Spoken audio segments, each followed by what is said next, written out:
Hey guys, my name is Nicholas Socks, and today we'll be fishing at Hudson Park. Dude, this guy is so feisty. Nicholas with his first fish here. Here at Hudson Park. I caught it right at the edge of the seaweed. Yeah, good fish. Get it. Next here, another good bass. So what did you think about this fish here? Pretty nice. Hard to get the hook out. My My fingers are bleeding. What'd you catch it on though?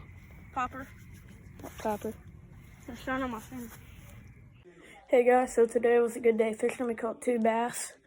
So I used a Booyah popper. Hopefully we can do this again. See ya.